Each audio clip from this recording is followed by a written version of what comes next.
సమయము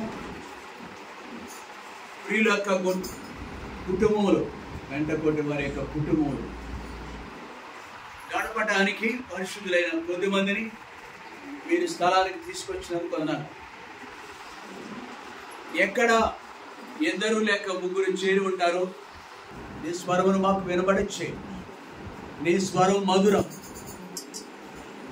తేనె కంటే చుండి తేనె దారుల కంటే తీయనైనది. దేవా వందనాలు. యేసునామమును స్తుతించి ప్రార్థించి వేడుకుంటున్నాం తండ్రి. కూడిక యొక్క ఉద్దేశం ఏంటంటే, ప్రియ సహోదరుడు ఎవరి బిడ్డ? నాకు తెలిసినంత వరకు భగవాన్ ఈ స్థలంలో ఉన్నాడు కాబట్టి ఆ బిడ్డ గురించి, లేకపోతే బుధవారమో లక్షవారం ఒక రోజు ముందు అటు ఇటు పెడతాం. సోమవారం కలిగి ఉంటాం కూడిక. మనం తప్పనిసరి పరిస్థితుల్లో మనము ఇదే రోజు ఆ ప్రియ బిడ్డ ఉన్నాడు కాబట్టి ఆయనతో పాటు మనం కూడా ఆత్మీయంగా మేలు పొందటానికి ఈ కూడిక ఉద్దేశింపబడింది. యెషయా గ్రంథము 45వ అధ్యాయంలో, యెషయా గ్రంథము 45వ అధ్యాయం 22వ వచనం. భూదిగంతుల నివాసులారా, నా వైపు చూచి రక్షణ పొందుడి.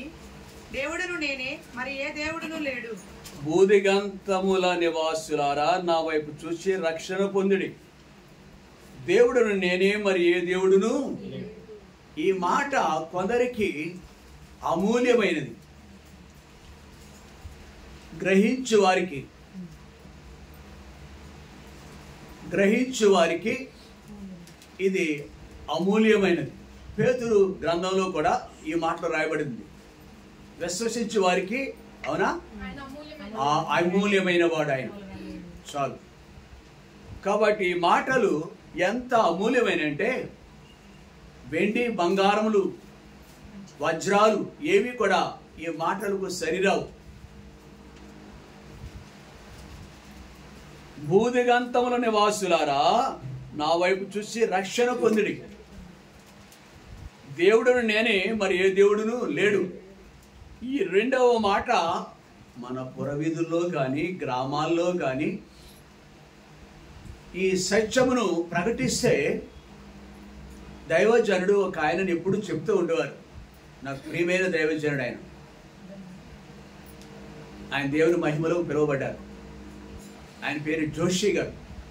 ఆంధ్ర రాష్ట్రంలో గొప్ప కొన్ని లక్షల మంది రక్షింపబడ్డారు దైవజనుడి ద్వారా. రేడియో వర్తమానకుడుగా, రేడియో ద్వారా పనికిమాలిన టీవీలు రాకపోరు. అంటే టీవీలు పాడు చేస్తున్నాయి, మేలు చేస్తున్నాయి కాబట్టి ఇవి రాకపోరము. ఆ రేడియో ద్వారా ఆయన ఈ మాట అంటూ ఉండేవారు. యథార్థవాది లోక విరోధి. యథార్థం చెబితే లోకానికి అంటే మనుషు అంటే ఇంకో మాట ఉంది. పదుగురాలి మాట ఏముంటది తెలియదు ఎవరికని. నాకు సగమే వచ్చింది. ఈ ధరలో, ఈ లోకంలో అదే చెల్లుబాటు అయిపోద్ది. 10 మంది చెప్పాలి, ఏయ్ కుక్కను పట్టుకుని పంది అంటాడు ఒక వ్యక్తి. 10 మంది ఏం చెప్పాలి? పెద్ద ఆయన చెప్పాడు కదా, మనం 10 మంది చెప్తున్నారు కదా, అందరూ పందే. పదుగురారి మాట ఆ డాష్ కూర్చొని రేపైన నాకు. కాబట్టి అలాంటి భయంకరమైన లోకంలో ఫ్యాన్ తీస్తారు. ఎంత తీస్తారు? ఏ వాయిస్ ఏంటి, ఏమైపోతుందని ఫ్యాన్ ఎంత తీస్తారు? వేస్తారా లేదా? నీ దగ్గర ఉందా నాన్న? అంతగా లేదు. జోసెఫ్ ఆఫ్ చేశారు. ఏ చూద్దాం. ప్రభుకి అసాధ్యమైంది లేదు కదా. కొంచెం సమ్మర్ కదా, ఇది వేసవికాలం. ప్రాణము ఇట్లాంటి వాటిని కోరుకుంటారు కొంచెం అంటే. కాబట్టి ప్రియులారా, ఇక్కడ లేఖన సత్యం ఏం సెలవిస్తుందంటే, బూదిగంత నివాసులారా నా వైపు చూసి రక్షణ పొందుడి. ఇది అనేకులు ఈ మాట చెప్పేది ఎవరంటే దేవాతి దేవుడు సృష్టికర్త. ఈ ఈ ఈ స్వరము 45వ అధ్యాయం 22వ వచనంలో వినిన ఈ స్వరము మొదటి అధ్యాయంలో, అంటే మొదటి అధ్యాయం అంటే యెషయా మొదటి అధ్యాయంలో ఆయన మాట్లాడుతున్నారు. ప్రభు అయిన దేవుడు 2వ వచనం, యెహోవా మాట్లాడుచున్నాడు, ఆకాశమా ఆలకించుము, భూమి చెవియొగ్గుము, నేను పిల్లలను పెంచి గొప్పవారినిగా చేసి తిని వారు నా మీద ఇదండి జరిగింది. నా జనులు అని రాయబడి ఉంది ఇక్కడ.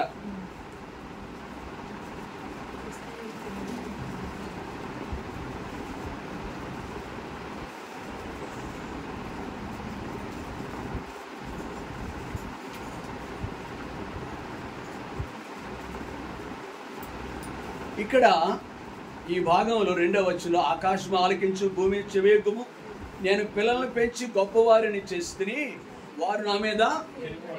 ఎవరు వీళ్ళు? తను పుట్టించి పెంచి పెద్ద చేసిన వాళ్ళు. లోకంలో తల్లిదండ్రులకు 2 లేక 3 ఉంటారు, ఒక్కడే ఉంటారు కొన్ని సమయాల్లో. అలాంటి వాడు కూడా తిరుగుబాటు, అమ్మా నాన్న మీద తిరుగుబాటు చేసిన వాడిగా ఉంటారు.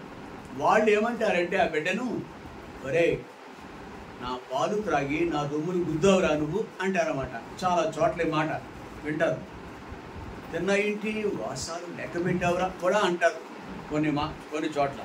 కాబట్టి దేవుడే మాట్లాడుతున్న మాట, ఈ మానవ జాతి తను పుట్టించి పెంచి పెద్ద చేసిన ఈ మానవ జాతిని చూసి అదే తండ్రి, పుట్టించిన వాడు ఏమవుతాడు?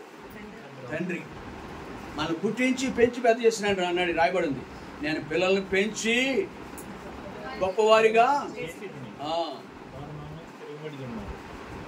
పిల్లల్ని పెంచినాడు, కనినాడు, పెంచినాడు.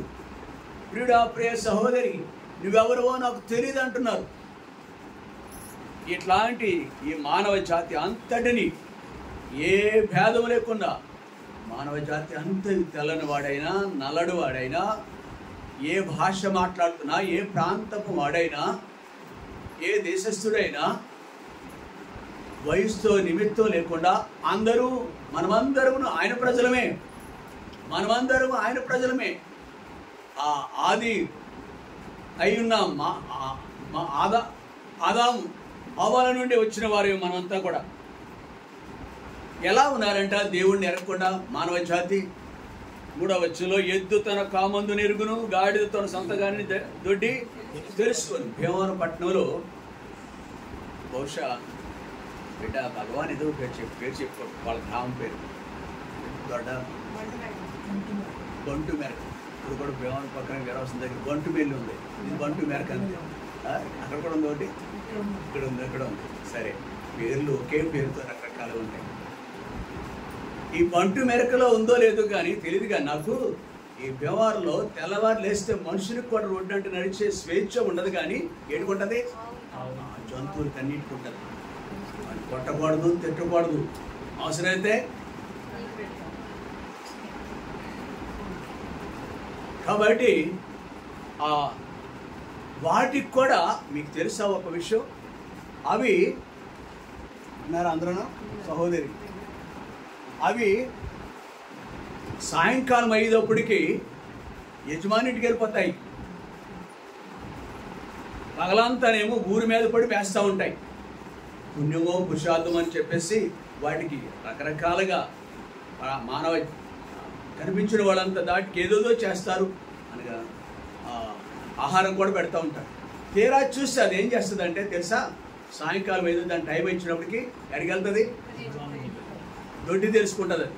యజమాని ఇక్కడ రాయబడ్డ మాట ఏంటి? ఎద్దు తన కామందును, గాడిద తన సొంత. కానీ దీనికి కామందు తెలుసు, దాని యొక్క యజమానుడు ఎవడో, దొడ్డి ఎక్కడ ఉందో యాక్చువల్ ఉండవలసిందా, ఆడికి వెళ్ళి ఏం చేస్తుంది తెలుసా? ఇది 2-3 లీటర్లు పాలు ఇస్తుందండి. ఊరి మీద పడి బతికేది ఇది. దానికైనా బుద్ధి ఉంది కానీ ఎవరికి లేదు. ఓ ప్రియుడా, ప్రియ సహోదరి, దేవుడు రాత్రి మనతో మాట్లాడుతున్నాడు. ఈ స్వరం మైక్ ద్వారా విని ఈ స్వరం వింటున్నాం మనం. అన్యదా వాంఛతి సుమా, దేవుడు మాట్లాడుతున్నాడు. ఆయన అంటున్నాడు, ఇంకా ఏమంటున్నాడు తెలుసా? కాదు, అది ఇక్కడ కాదు. బూదిగంత నివాసులారా నా వైపు చూసి రక్షణ పొందుడి, దేవుడుని నేనే, మరి ఏ దేవుడును? He's the only god. He's the only god. Never people are never accept this truth. ప్రజలు ఒప్పుకుంటారా? బాయ్ అమ్మాయి ఏంటి చదువుతున్నావు కానీ ఒప్పుకుంటారు ప్రజలు? మా బాబు ఒప్పుకుంటాడేంటి? No nothing doing. మా తాత ముత్తాతలో మా జాతి రాజస్థాన్లో ఉన్నవాళ్ళు అంతా ఒప్పుకోరు కాబట్టి నేను కూడా. బాబులు ఒప్పుకుంటారేంటి? బంటు మెరకలో ఉన్నవాళ్ళు ఒప్పుకోరు. ఒప్పుకోము అంత తేలిగ్గా. వంశ పారంపర్యమైన అని రాయబడి ఉందండి. అది కూడా కొంచెం చాలా కష్టం. నా ఆత్మీయ తండ్రి జోషి అన్న గారు నిత్యము జ్ఞాపకం చేస్తారు, యథార్థవాది. అందుకే మేము వీధుల్లోకి వెళ్తుంటే సత్యం చెప్పాలని దుర్బుద్ధి ఏమీ లేదు. మతం మారితే ఎవరికి లాభండి? మతం యేసు ప్రభు మతానికి మూలం కాదు, రక్షకుడు ఆయన. పాపులను రక్షించిన క్రీస్తు యేసు లోకమునికి వచ్చిన వాక్యము నమ్మదగినది, పూర్ణ అంగీకారానికి యోగ్యమైనది. ఇది మేము చెప్తున్నాం. ఈ మాటే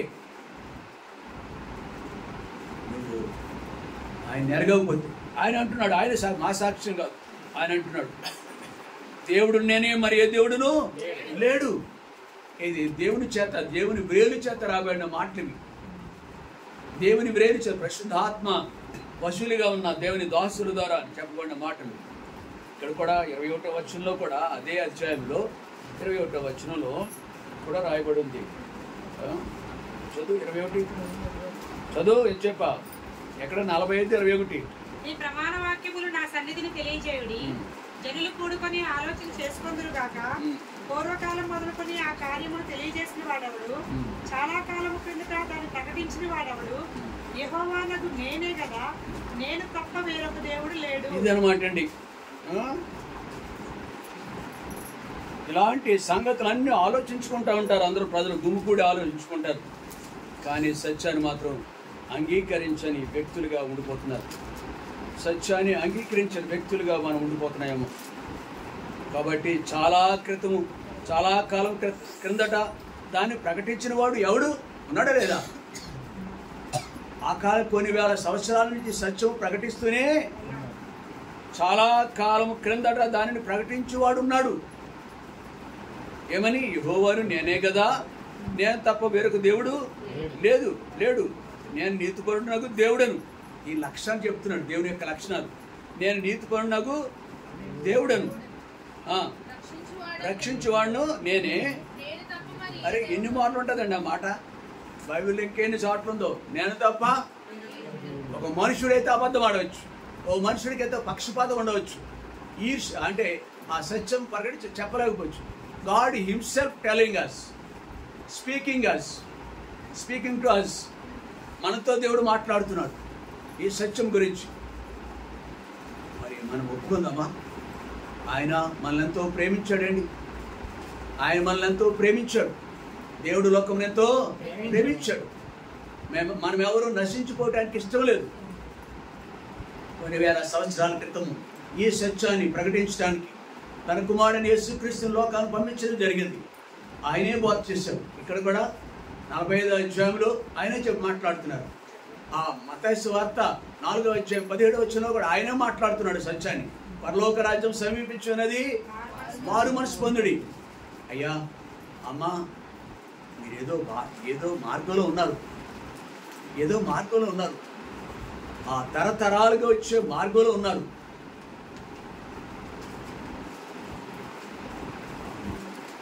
కనిపించే సృష్టికర్త సృజించిన ప్రతిదీ కూడా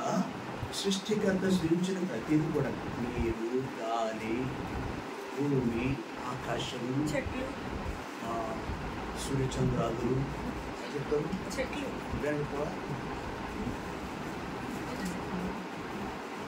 ఇప్పుడు క్షేమ కడుపు నింపే ఆహారం ఉందనుకోండి, ఆహారం కూడా ఇస్త్రీ, క్షమించండి, నేను ఇస్త్రీ బాక్స్ పెట్టి చేసుకుని ఇస్త్రీ చేసేవాళ్ళు దానికి దండం పెట్టుకుంటారు. కళ్ళు గీసే వాళ్ళు యువత ఉన్నారా? చుట్టుపట్టు ఉంటారా? కలుగిద్ది కాదు వాళ్ళ మోకుంటుందా ఇలాగా?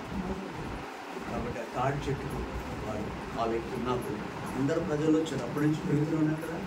ఆ కళ్ళు గీసే వ్యక్తులు ఆ భార్య భర్తలు ఏం చేస్తారంటే ఆ చెట్టుకు కడుగుతారు, మొదల పసుపు రాస్తారు, కుంకుమ బొట్టు పెడతారు. తర్వాత ఏదో అమ్మ నువ్వు కళ్ళిస్తున్నావు, మేము బతుకుతున్నాం, మా బతుక్కి ఏది కాదు పూజించడానికి అర్హం, అన్నీ కానీ ఒక్కటే అర్హమైంది కాదు, ఏది పుట్టించిన ఆకాశం ఆలకించుము, భూమి చెవికుము, నేను పిల్లలు పెంచి పెద్దవాడిని చేశాను, గొప్పవాడిని చేశాను నేను అంటే ఏమి కాదు.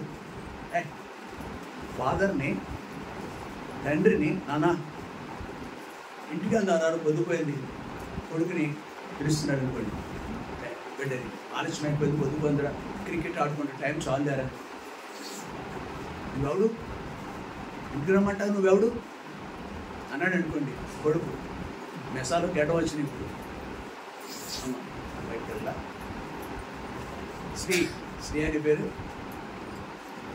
నేను పాలకరించి అలవాటు ఉంటాను చర్చిలో 100 మంది ఉన్నా కానీ అటెన్షన్ ఇక్కడే ఉందా, యువర్ అటెన్షన్ ప్లీజ్ అంటాడా, ఎక్కడ?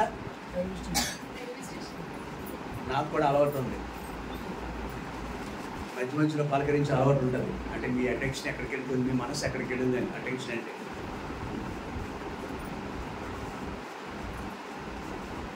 అసలు విషయం పక్కరిపోయింది, పలకరించారు.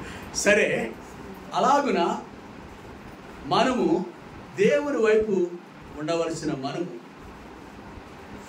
అలాగున ఆ విధంగా బిడ్డని అడుగుతున్నాడు, సాయంకాలం అయిపోయింది రానన్నా, ఉండవే ఆడుకుని వస్తారు, ఇంకా నేను ఉండు అంటారు, కొంచెంసేపు అంటారు. నువ్వెవడవు నన్ను తెరవటానికి, నువ్వెవడు? తండ్రిని కొడుకు అంటే అంతటి దౌర్భాగ్యమైన స్థాయికి ఎదుగుకోడని అర్థం. తిరగబడేవాళ్ళు లేరు ఈ దినాల్లో, నా మటుకు నాకు తెలుసు, నన్ను క్షమిస్తే మీరు. ప్రార్థనకి వెళ్ళేవాడు కూడా ఆ టైప్ ఉన్నారు, ప్రార్థనకి వెళ్ళేవాడు కూడా బిడ్డ అమ్మా బాబు భయపడు, అమ్మా బాబులు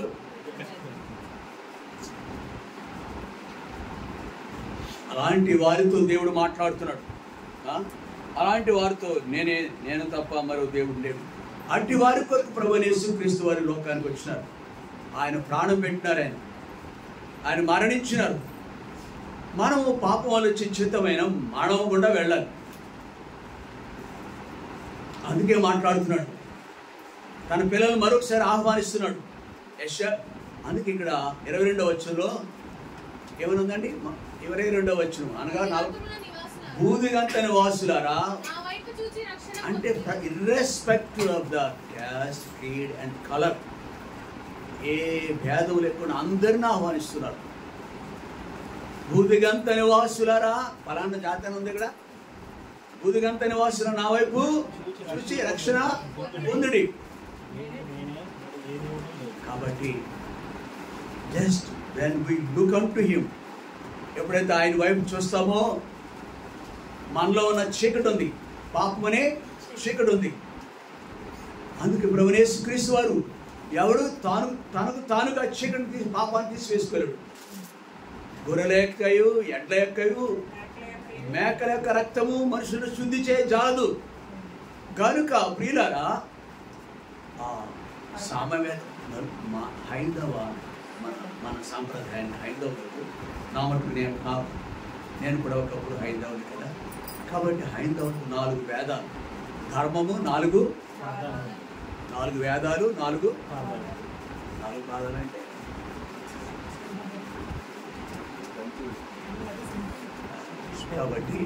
కాబట్టి అలాగూ నడుస్తున్నారు. దాంట్లో ఒకటి అంటే ఒక బ్రాహ్మణుడు శ్రీకాకుళంలో ఒక పూజారి, ఆయన పేరు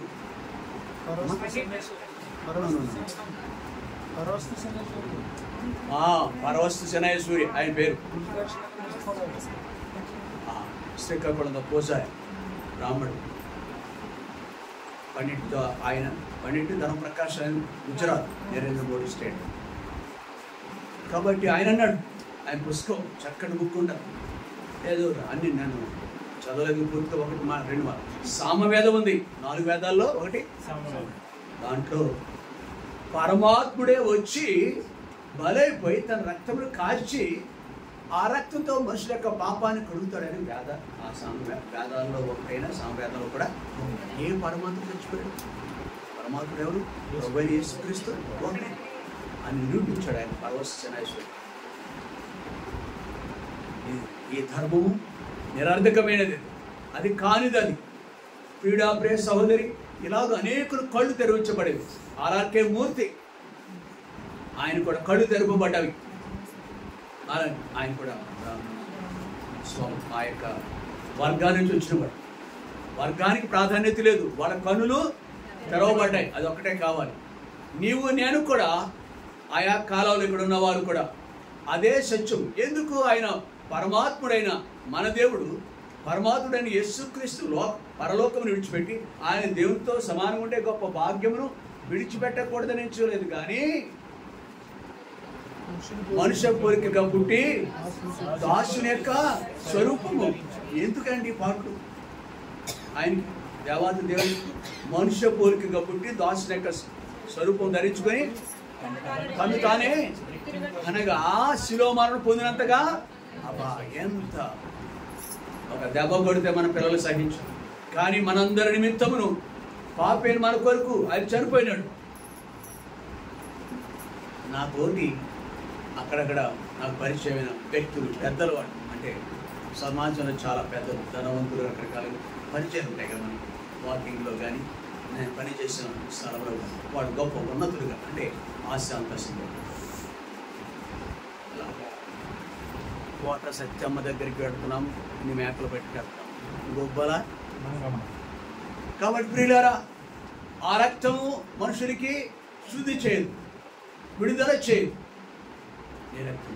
సామవేదం ప్రకారం కూడా, వేదాల్లో ఒకటి చెప్పిన సత్యం ప్రకారం. అయితే మీరు ఎలాగో పరమాత్ముడే రావాలి. వచ్చిన నేను 2000 సంవత్సరాల క్రితం వచ్చినాడు, చనిపోయినాడు. ఎవరైతే మనం మన జీవితాలు ఒప్పుకుంటామో, చూడండి యోహాను పత్రిక మొదటి అధ్యాయం, యోహాను పత్రిక మొదటి పత్రిక మొదటి అధ్యాయం 9వ వచనం. మన పాపములను మనం ఒప్పుకునే ఆయన నమ్మదగిన వాడును నీతిమంతుడు గనుక ఆయన మన పాపములను క్షమించి సమస్త దుర్నీతి నుండి. ఆ 7వ వచనంలో క్రీస్తు ఏమనుంది? అప్పుడు ఆయన కుమారుడు యేసు రక్తం. ఎప్పుడు? ప్రభువా నేను పాపిని, ప్రభువా నేను హానికరుడా హింసకుడను దేవదూషకుడను నేను, హానికరుడా హింసకుడను దేవదూషకుడను అవిశ్వాసి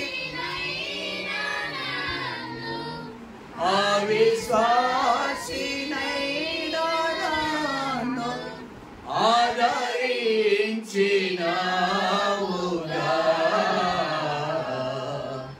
ఎంత జాలి యేసువా, ఇంతయా నీవు ఊహించలేను, ఎంత జాలి. కాబట్టి ఎప్పుడైతే మనలో మానసిక పరివర్తన వస్తుందో, ఐఎమ్ ఏ సిన్నర్, నేను పాపిని ప్రభు అని గ్రహింపుడు మనుషుడు ఎప్పుడు వస్తాడో, వెంటనే దేవుని యొక్క దృష్టి, ఆయన కను దృష్టి లోకమంతయు లుకింగ్ అట్ టు us.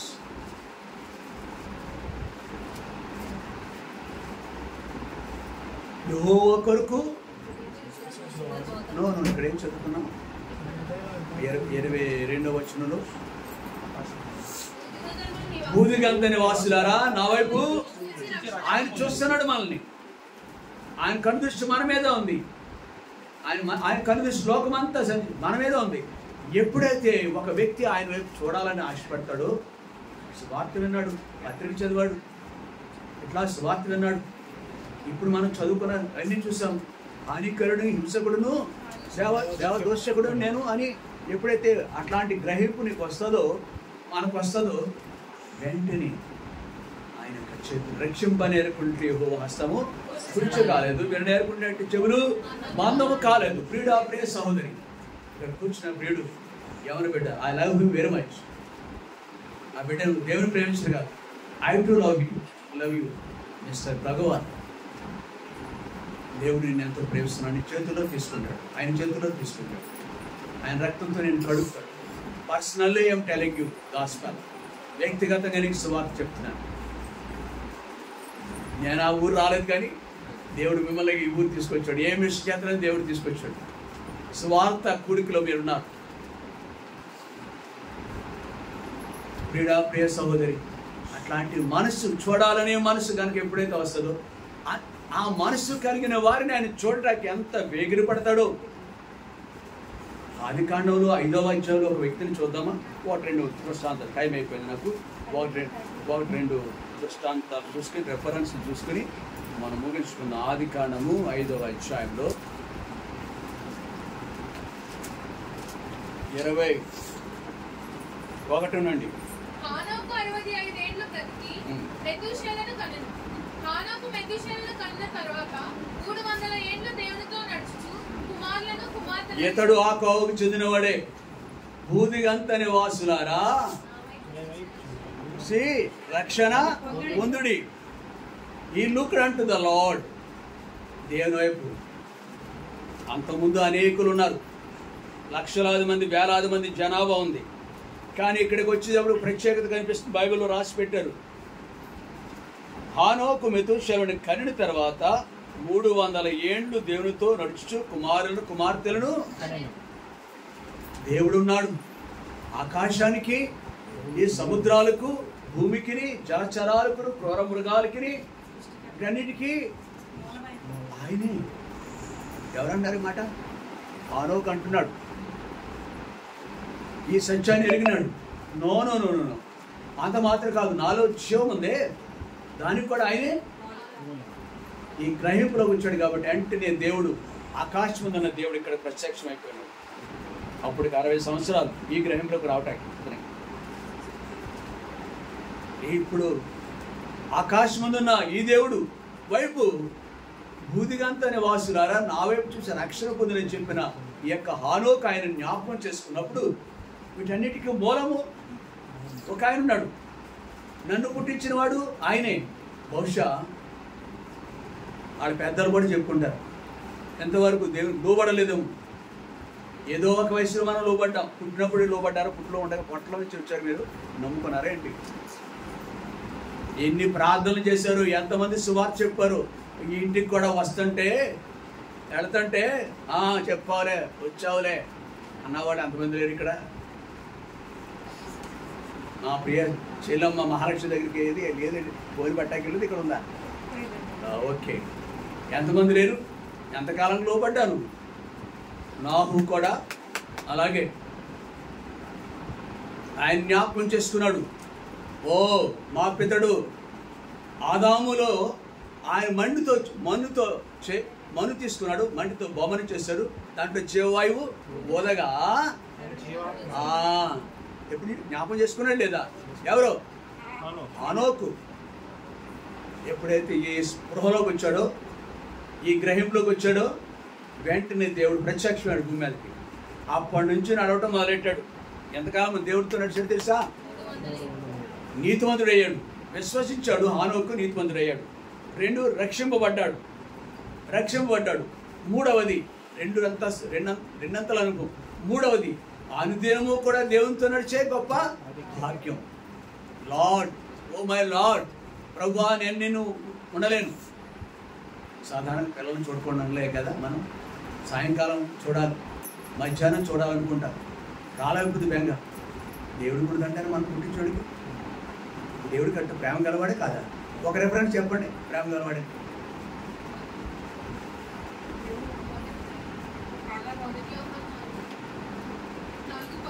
ఏంటది?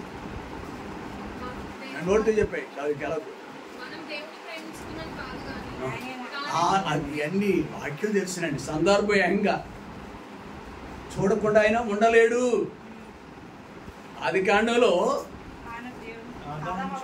ఆ రోజు సంధ్యావేళ సాయంకాలపు వేళ దేవుడు చూస్తా వచ్చేవాడు లేదా? ఈ దినాన్ని మీ ఇంటికి రావట్లేదు ఆయన? మన ఇంటికి వస్తున్నాడు ఆయన. నడుస్తుంటే నడుస్తున్నాడు. ఆనోపుతో నడుస్తుంటే మనతో నడవట్లేదా? కాబట్టే క్షేమంగా ఉన్నాం మనం.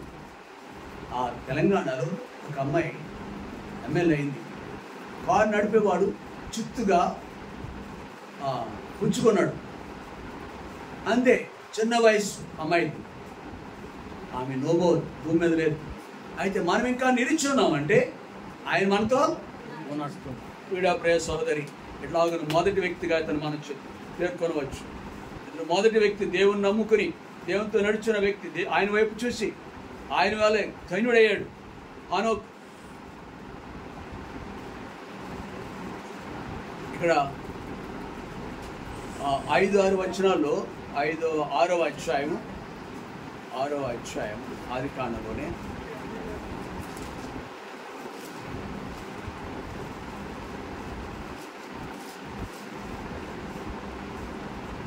రెండవది నోహు చూద్దాం. నోహు యొక్క జీవితం ఎట్లా ఉందో 6వ అధ్యాయం 8వ వచనం. ఈ నోహు తర్వాత మరొక వ్యక్తి దేవునికి అత్యంత సమీపంగా వచ్చాడు. మొదటి వ్యక్తి హానోకు. హానోకు దేవుని చూసిన వ్యక్తి. యెహోవా వైపు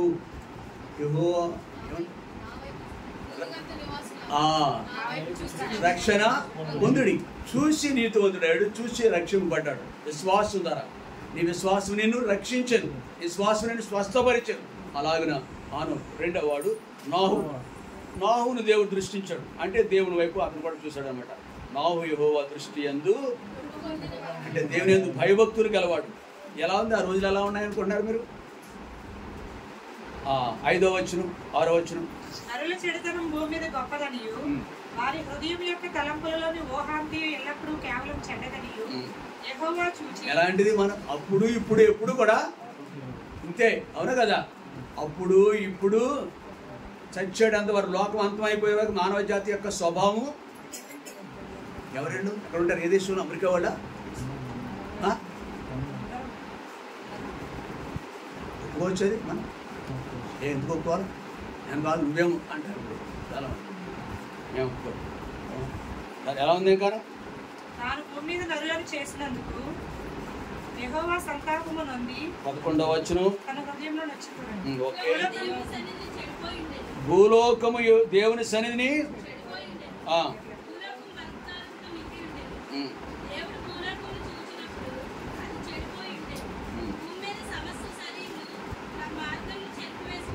ఎవరు? నిరీక్షణ ఇక్కడ ఉందనుకున్నాను. మంచిది. చూసారా ఎట్లాంటి పరిస్థితులలో ఈ ఒక్క వ్యక్తి ఎలా ఉన్నాడండి? 7వ అధ్యాయం 1వ వచనం. నువ్వు ఒక్కడవే నా ఎదుట నీతిమంతుడు. ఎలా నీతిమంతుడు అయ్యాడు? దేవుని యందు విశ్వసించినాడు, దేవుని యందు భయభక్తులు కలిగాడు. నాహు ఆ కాలం చెందినవాడే. నాహుకును హానోకును వచ్చే కొన్ని వేల, కొన్ని వందల మంది ఉన్నారు. ఆయా కాలాలు ఆయా వ్యక్తులు. ఈ జనపర తోటలో పడి కుటుంబం ఆ కాలం చెందింది. వంటు మెరకలో కూడా ఈ కుటుంబము అలాగుండాలని దేవుని యొక్క ఉద్దేశం, నా ఉద్దేశం కూడా, ఈ ప్రియమైన తోబుట్టు యొక్క ఉద్దేశం కూడా, బంధువుల యొక్క ఉద్దేశం కూడా. ప్రియుడా, ఇది సాధ్యమే. మభ్యతో కాదు, ఎవరో ఏదో చెప్తే కాదు. ఆకాశం మీద దేవుడే ఆయన యొక్క స్వరాన్ని వినిపిస్తున్నాడు. ఆయా కాలాలు ఆయా వ్యక్తులు ఆయనకు సాక్షులుగా ఉన్నారు. భూమిగంతని వాసులారా నా వైపు చూసి రక్షణ పొందండి. ఇక 3వ ఆయన వైపు చూచుడు ద్వారా. అంతేకాదు, ఇక్కడ అమ్మా ఈ ఆదికాండంలో ఎలాగ అంత ఎవరైతే నమ్ముకుంటారో వాళ్ళని దేవుడు ఎంతగా స్థిరపరిచాడో 6వ అధ్యాయంలో 18వ వచనం అనుకుంటా, చదవండి. అయితే నీతో నా నిబంధన స్థిరపరచుదును, నీవును నీతో కూడా నీ కుమారులను నీ భార్యయు నీ కోడలు. కాబట్టి దేవుడు ఎంత ఆశ్చర్యకడండి, ఆయన ఎంత ప్రేమ గలవాడండి. ఓ నోహు, నీతో నా నిబంధన స్థిరపరచుదును, నీవును నీతో కూడా నీ కుమారులు నీ భార్య నీ కోడంటును ఆ వాడలో. బికాస్ ఆఫ్ వన్ పర్సన్, కేవలం ఒక్క వ్యక్తిని బట్టి ప్రభునందు విశ్వసిస్తే అవి ఎంత అద్భుతము. ఇంటెల్లపాదికి ఆశీర్వాదం, ఇంటెల్లపాదికి భూమి మీద తోడే ఉంటున్నాడు యుగయుగాలు కూడా. అందుకే ఈ ముగ్గురు కొడుకులు ఈనాడు ప్రపంచంలో మానవ జాతి ఈ ముగ్గురు కొడుకుల నుంచే వచ్చారు. మన బైబిల్ హిస్టరీ కనుక చూస్తే అలాగున ఆయన యొక్క నిబంధన ఈ నోహు కుటుంబంతో స్థిరపరచబడటానికి గల కారణము ఆయన వైపు చూసి రక్షణ మాట్లాడదు, ఆయన వైపు చూసి రక్షణ పొందిన మరొక వ్యక్తిగా చెప్తారు. రెండవవాడు, మూడవవాడు 19లో క్రొత్త నిబంధన దగ్గరికి వచ్చేయండి. 19వ అధ్యాయం, లోక 19వ అధ్యాయం.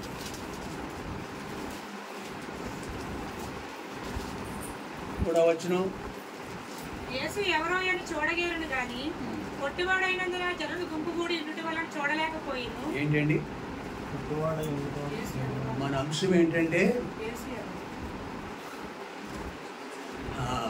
ఆయన వైపు చూడాలి.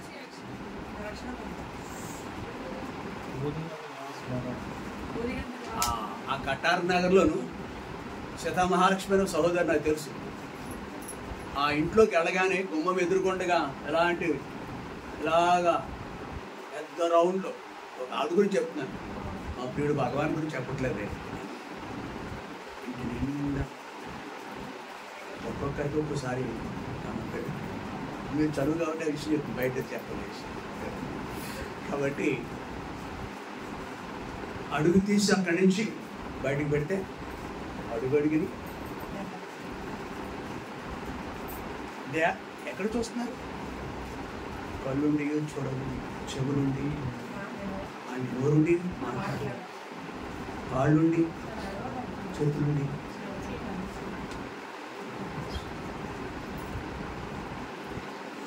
అడుగడుగును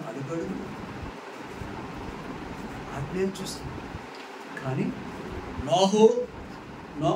హనోకు జీవం గల దేవుని వైపు చూశాడు. 300 ఏళ్ళు.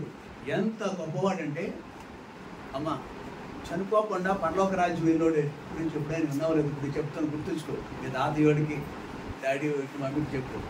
హనోకు అని ఒక వ్యక్తి ఉన్నాడంటే బైబిల్లో, అతను మరణం చూడకుండా వెళ్ళిపోయాడంట. ఇంకా తెలుసుకుందాం బైబిల్. ఒక ఆయన బైబిల్ చదివి బాగా ఒక తెలిసిన బైబిల్ బాగా చదువుతాడంట ఊళ్ళో. బొంటు మెరకలో ఒక ఆయన గురించి చెప్పగలరు.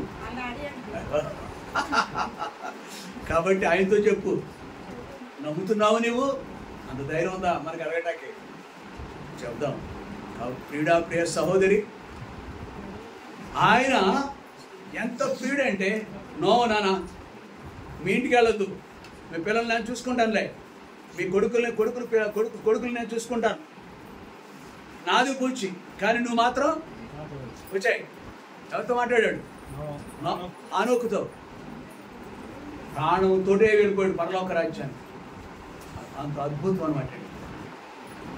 నమ్మిన వాడికి ఆయనని యుగయుగాలు మానవ మీద కూడా జయమిస్తాడు.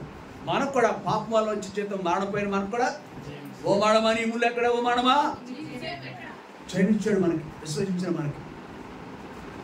ఈ ఇతను కూడా లోకాసు వార్తలో 8వ అధ్యాయం 19వ అధ్యాయం 3వ వచనంలో ఒక వ్యక్తి యేసు ప్రభు గురించి విన్నాడు.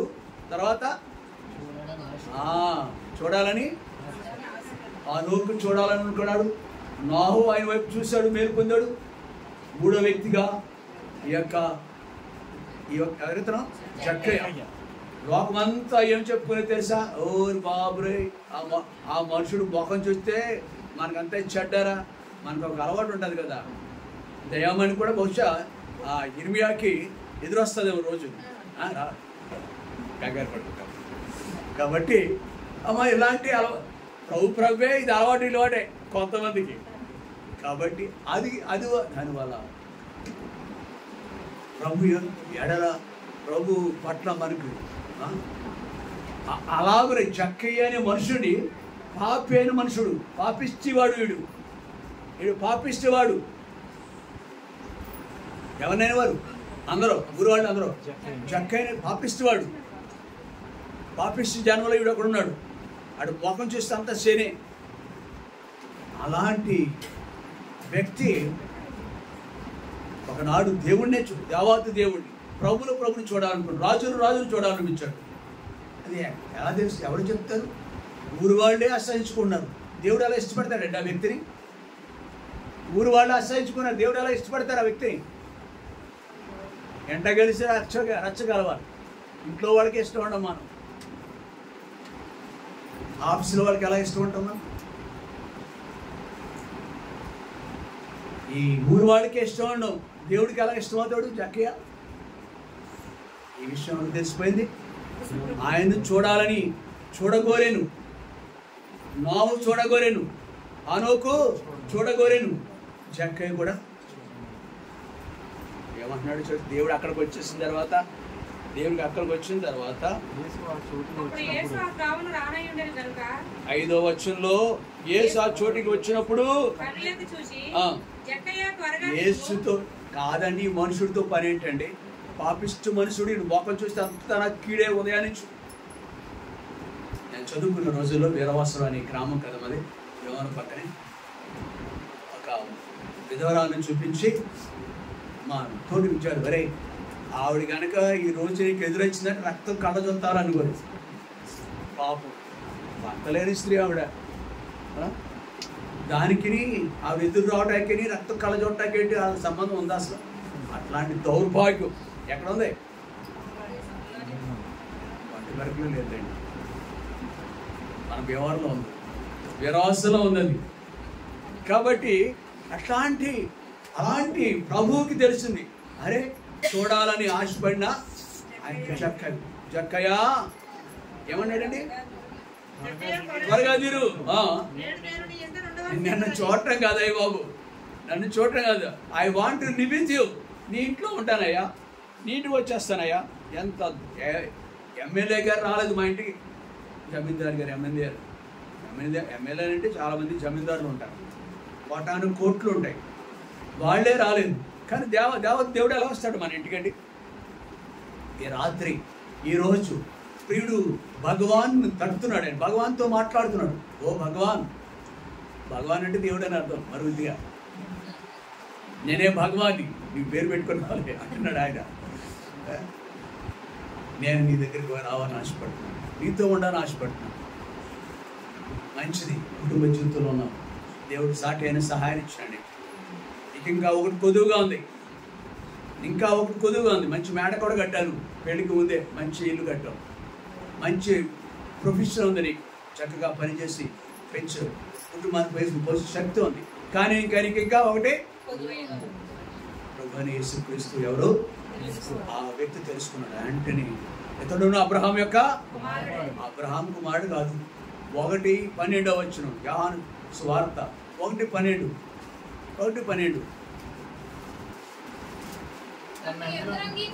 తన్ను ఎందరు అంగీకరించును వారందరికీ, అనగా తన నామను విశ్వసించిన వారందరికీ. నేను ఎమ్మెల్యే కుమారుడే కాలేను, కండక్టర్ కొడుకు కలెక్టర్ అవుతాడా? అసలు నమ్మలేము మనం. కాబట్టి లాయర్ కొడుకులు లాయర్లు అవుతున్నారు, డాక్టర్ కొడుకులు డాక్టర్లు అవుతున్నారు, ఇంజనీర్ కొడుకులు. ఈ మనుషుడు దేవుని కుమారుడు అయిపోయాడండి. ఎలాగా? దేవుడు ప్రేమ గలవాడు, ఆ రక్తంతో కడిగినాడు, ఆయన యొక్క చేతిలో తీసుకున్నాడు. యుగగాలు భూమి మీద ఆయన బిడ్డగా ఆయన సాక్షిగా జీవించాడు. వెంటనే దైవ స్వభావం వచ్చేసింది దీనికి. ఎవరికి? బండి దొండమ్మ రాలేదు, బండమ్మ దండమ్మ, నువ్వెంత ధన్యురాలు. నీ కొడుకులు బట్టి కాదు నువ్వు ధన్యురాలు, దేవుని బట్టి.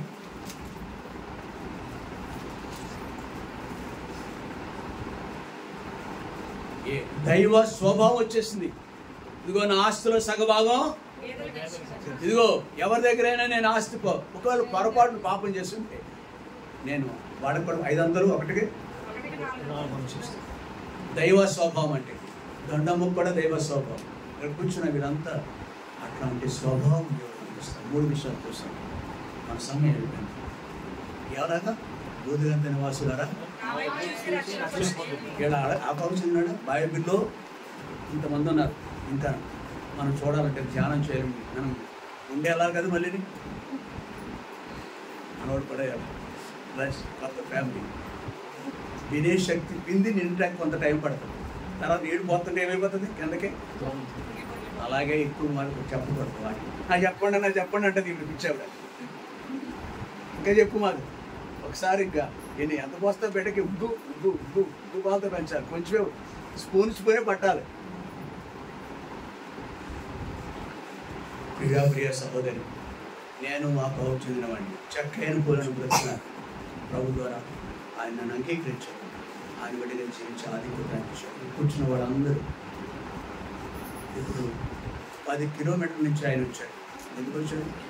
నేను భోజనం ఏమైనా ఉండి పెడుతున్నావు నాకేం తెలియదు. కానీ ఆవిడ ఈ ఇద్దరు భార్య భర్తలు భోజనం పెడతారు రండి మీకైతే అన్నారేమో కానీ తెలియదు. కానీ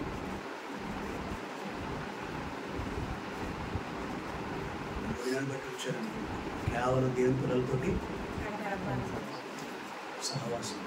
ఎంత ప్రేమ! దేవుడిని ఎంత ప్రేమిస్తున్నారు. దేవుడు ప్రేమించారు. దేవుని ప్రేమను తెలుసుకున్నారు. తిరిగి దేవుడిని కూడా ఆయన దేవుని ఎంతగా దేవుని కొరకు ఆ చక్కని చూస్తున్నాం. నావును చూసిన 500 సంవత్సరాల పాటు ఆ యొక్క ఏంటిది వాడి తట్టిన దేవుని కొరకు ప్రయాసపడ్డాడు. నమ్మకంగా జీవించాడు. హానుకు మనం కూడా మిగిలిన వారి యొక్క యేసు నమ్మని వారు ఉన్నారు. నమ్ముకుందాం. ధన్యవాదాలు. మోకరించుతాం. ఆత్మహత్య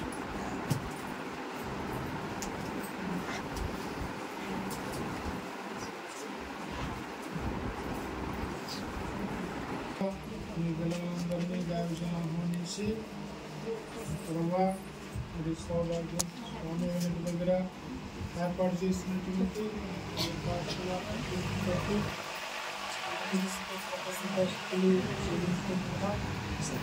ప్రభా ద్వారా మీరు మాట్లాడుతూ ఇచ్చారు. ఆలోచించుకుంటుంది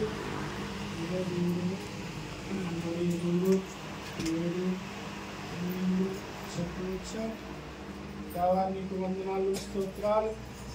ఆయన భవిష్యత్తు సంభవాలను కూడా ముందుగా నేను తెలియజేసే దేవుడు నేను యెషయా ద్వారా మీరు జరగక ముందే జరుగుతాయని చెప్పిన వాడిని నేనే అని వాక్యం ద్వారా మీరు మాట్లాడుతూ వచ్చారు. అందుని బట్టి మీకు స్తోత్రాలు, వందనాలు చెల్లించుకుంటున్నా. ప్రభా దేవా నీకు స్తోత్రాలు. నేను మా మధ్యకన్నకులను తీసుకొచ్చావు ప్రభా. ఆనోకుని తీసుకొచ్చావు దేవా. ప్రభా నవోహుని తీసుకొచ్చావు. జక్కని తీసుకొచ్చావు ప్రభా దేవా. మరి ఆ ఊరి వారందరూ కూడా జక్కయ్యకి పాపని పేరు పెట్టినప్పటికీ కూడా, పాపని పిలిచినప్పటికీ కూడా జక్కయ్యని మీరు దర్శించి పేరు పెట్టి పిలిచి జక్కయ్య ఇంటికి వెళ్ళి జక్కయ్యను ఎలాగైతే మీరు నాయన మార్చారో ప్రభా, జక్కయ్య జీవితాన్ని హృదయాన్ని మార్చావు. జక్కయ్య కుటుంబీకులను మార్చావు దేవా. నీకు వందనాలు. అలాగే మమ్మల్ని అందరినీ మార్చినందుకు నీకు స్తోత్రాలు చెల్లించుకుంటున్నా. నువ్వు భావాన్ని జ్ఞాపకం చేసుకో ప్రభా దేవా. యేసు నీవే నిజమైన దేవుడు అని, నిత్య జీవన నావని ప్రభా దేవా. మరి నీవే సృష్టికర్తమని, సదాకాలము రాజువని ప్రభా. నీ ద్వారా ముక్తి